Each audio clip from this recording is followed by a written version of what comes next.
How are you doing today, Connie? I am stressed out. School's starting. It's back to school shopping. Work is getting busy. Trying to clean the house, work on our finances. We get birthday parties done. Holidays is coming up. Too much.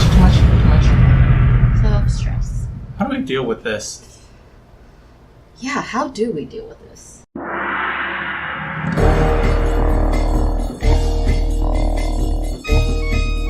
Hi, I'm Connie. And I'm Ken. And welcome to Crazy Therapeutic Asians, where we talk about mental health in the Asian American community. So today's topic is stress. What is stress? Well, stress is the body's reaction to harmful situations.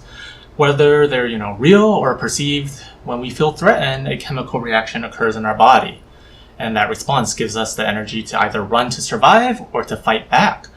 This reaction is commonly known as the fight or flight response. That's right. And while it was necessary in the primal times when we're faced with a tiger or serious injury, nowadays often our stress responses are activated by perceived dangers rather than real ones. If we hear a rustle in the bush, if we start booking it, people are going to look at us and think, what is wrong with you? Why are you booking it? Yeah. Because there's a rustle in the bush? Because there's a tiger in there and it's going to eat me. But literally, I'm on PCH in highway. No tigers here. You sure? My body tells me otherwise. I'm not positive, but... So, why do I need to think about stress? Isn't this something everyone goes through these days? It's not that big of a deal, is it? Well, yes and no. Oh. I mean, stress affects us all, right? Yeah. And we notice stress in all of our daily lives. From getting kids to school on time, to managing work and home schedules, to coping with difficult choices, finances, relationships, and basically the day-to-day grind.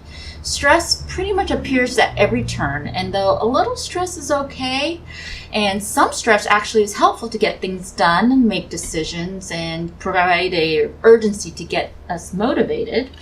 Too much stress can actually be detrimental to both your mental and physical health. Alright, so let's take a look at sort of what chronic stress or stress on a daily basis can do to your body if we don't, look at it or address it. Some of the physical symptoms that show that you're chronically stressed are that you may be getting tension headaches. This is sort of when your muscle tenses up and your brain just hurts because of it. You're no longer just carrying your stress in your mind. It's also physically in your body.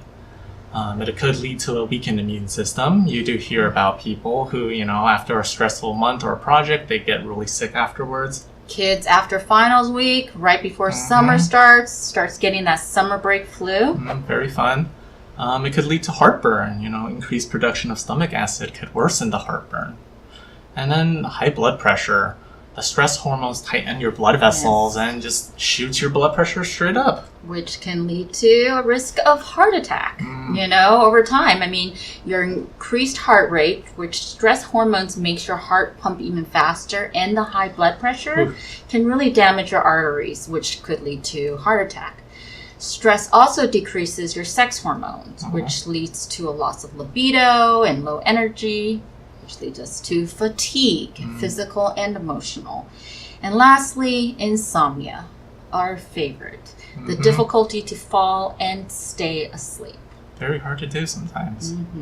So yeah, we probably kind of just stressed you out about stress. Yeah. So what's the good news? Well, the good news is that there are things we can do to decrease our stress. Okay. And today, we hope to give you about 5 simple things you can do to decrease your stress right now so you can live a healthier life. Awesome. One way is to take deep breaths. Okay. Take a few minutes each day to take deep breaths to slow down your heart rate and your racing mind and bring yourself back to the present. What I like to do is I call it the 5-5-7. So first of all, you take a deep inhale through your nose and through your diaphragm through the count of 5. It should look like your stomach is blowing up like a balloon. And then hold it for a count of 5. And then slowly breathe it out through your mouth for a count of 7. take this time to do this at least a few times a day when you wake up, when you're getting ready to eat a meal, any stressful moment like driving in the car, or right before bed. Well, another way is paying attention to the things you can and can't control. We often stress about things that are out of our control. Take note of stress-causing situations and explore the ones you can or can't do something about, and then look at what you can change for the ones you can, and for the ones you can't, let's look at a new way to look at it so it's not so stressful and damaging to your health. Your time and health is too precious to spend it worrying about all these things that are out of your control. Absolutely. Also, find supportive people. This could be a friend, a family member, therapist, just someone who you can trust to listen to you and provide a safe place for you to vent your frustrations. Like so many times, we also feel so alone with our troubles that we feel even more weighted down by our stress. Totally. Finding open-minded people to connect to can often release that stress and that you've been holding on to, and just offer another perspective to the problem you may be struggling with. Yeah, and this is an important one. Yes. Just say no. Yeah. So many times we all say yes when we really wanted to give someone a no. Yes. Right? Oftentimes this is because we believe we have an obligation to say yes. Yes. We worry what other people will think of us if we say no. Or we feel like we can squeeze it in. It won't be that bad, and then the list just keeps growing and growing and growing. And we stress ourselves too thin. And we're not able to fulfill these promises. And then we feel stressed, resentful almost, unhappy, definitely exhausted. And when we overpromise and then we don't fulfill those promises, we kind of beat ourselves up over not meeting those. It's a nasty cycle. So before you say yes, let's stop, breathe, and let's think about it. You have more options than just yes. You can say, maybe, let me think about it. Or let me get back to you. Hold on, let me check. And of course, I can do it. And alternatively, I'm sorry. I really can't do it. You gotta make yourself the priority in these situations. You're kind of the gatekeeper to all the controllable stresses that are allowed in your life.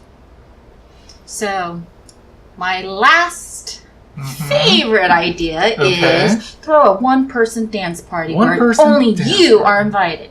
Only you're invited? And dance like no one's watching. Okay.